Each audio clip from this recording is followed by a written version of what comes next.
in Boulder, Colorado.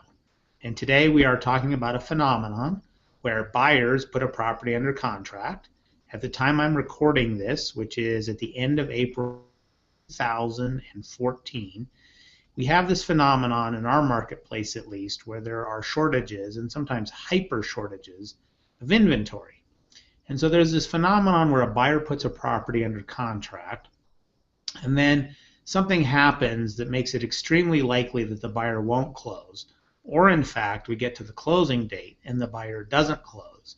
And yet the buyer wants to hang onto the property and is reluctant to acknowledge termination of the contract. That creates problems for seller.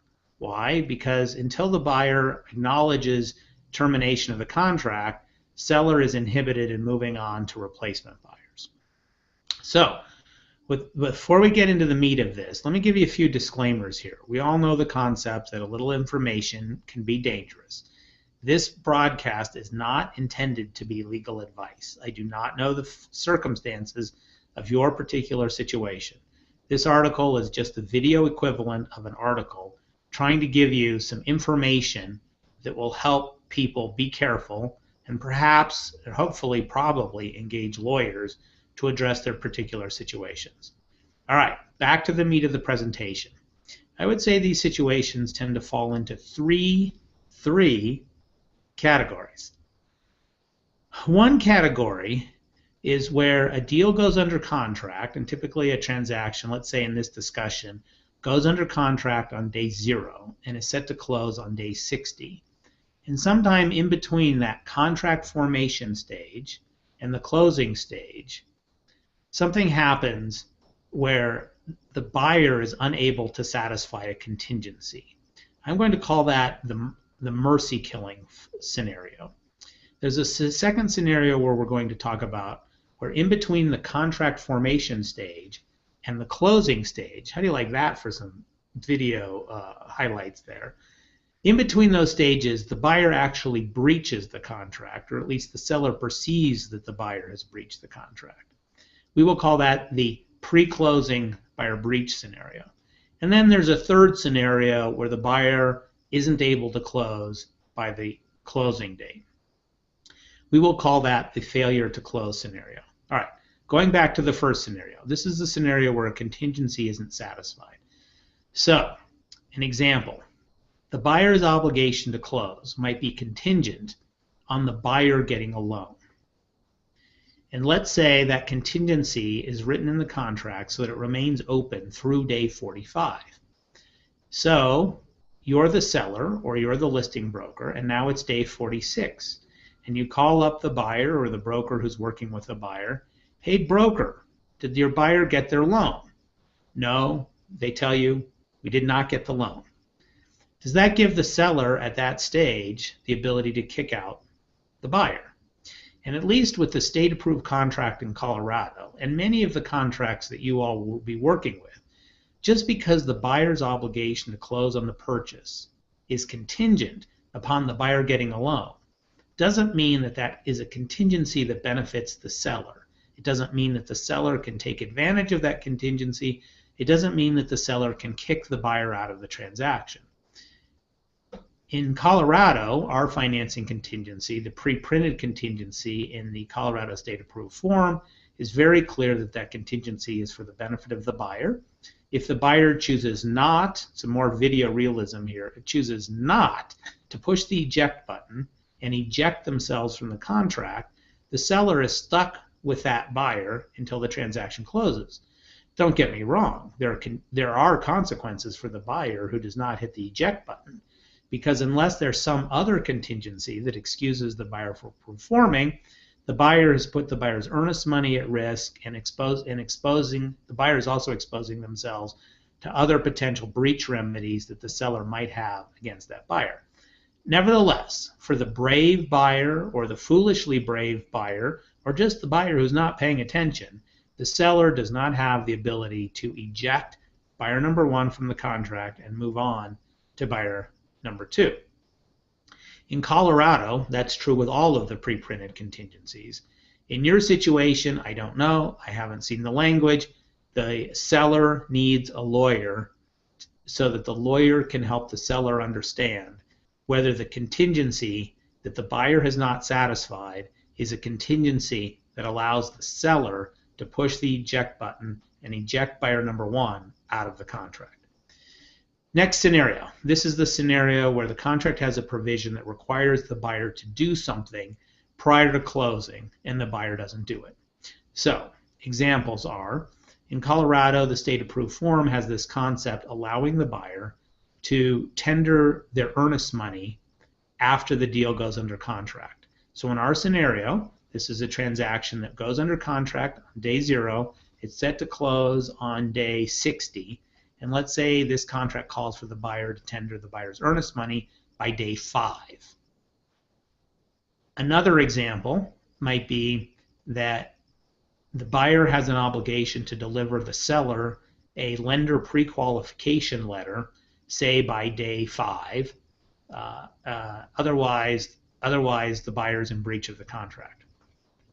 Now, in these scenarios, if it's clear that the buyer is supposed to do something, in the law we say that means that the buyer has an affirmative obligation to do something. That's different than a contingency. A way you can spot it sometimes is the language of a contingency says buyer's obligation to close is contingent upon such and such. An affirmative obligation would read differently. Buyer shall tender the buyer's earnest money by such and such a date. Buyer shall tender the pre-qualification letter by such and such a date. If it's clearly an affirmative obligation and the buyer doesn't perform it, then, at least theoretically, the seller has the right to declare a breach of the contract, and the breach by the buyer allows the seller to terminate the contract. But hold on there. Real life is much more complicated. And in these situations, buyers come up with arguments to hang in the deal. And unless you're a lawyer listening to this, you're not trained, you don't have the license to be able to evaluate these complexities. Sometimes what happens in these situations is buyers make arguments, well, I had 5 days to do it, and 5 days doesn't mean 5 days. 5 days means 5 business days. And a lawyer has to evaluate the credibility of an argument like that. We've had situations where the buyer says that the listing broker for the seller did something to rope-a-dope the buyer, number one, and that excuses the buyer from tendering the funds on time. We've had buyers make arguments that the contract has an obligation of both parties to behave in good faith, and when a buyer is a day late on something, it's not good faith for the seller to assert a termination based upon that. It's not worthwhile to evaluate the merits of those arguments. They might vary quite a bit from state to state and situation to situation. Talk to a lawyer in your state. And if it's outside of Colorado, don't talk to me about it. All right, scenario number 3. Scenario number 3 is the seller is not trying to terminate the contract pre-closing, but the buyer just is unable to close by the closing date. That can happen for a lot of reasons. The buyer couldn't raise the down payment, the buyer's financing didn't come through, the buyer's financing came through, but the buyer's lender's wire didn't come through, etc., etc. Now, again, there's a general notion that if the buyer can't perform by the closing date, then the buyer is clearly in breach and the seller has the ability to terminate the contract. But again, we see buyers make counter-arguments. And in addition to the kind of arguments that I just presented regarding the second scenario, in these situations, in addition to arguing that the seller has an obligation to extend in good faith, buyers have other arguments that they can make. For example, that the seller did things that inhibited the buyer from closing on time. So, for example, we had a situation where it was actually a situation where we did represent the buyer. The reason the transaction couldn't close on time is because the buyer's lender needed to send in a second appraiser. The seller did not cooperate with that second inspection report, shut out that appraiser. And so we were arguing, and of course it was our client, so we were of course correct. we were arguing that the seller's refusal to cooperate with that appraiser visit was a bad faith breach of the contract. Here's the point. Contracts are not God. Just because things are clear to you doesn't mean it's clear to the other side.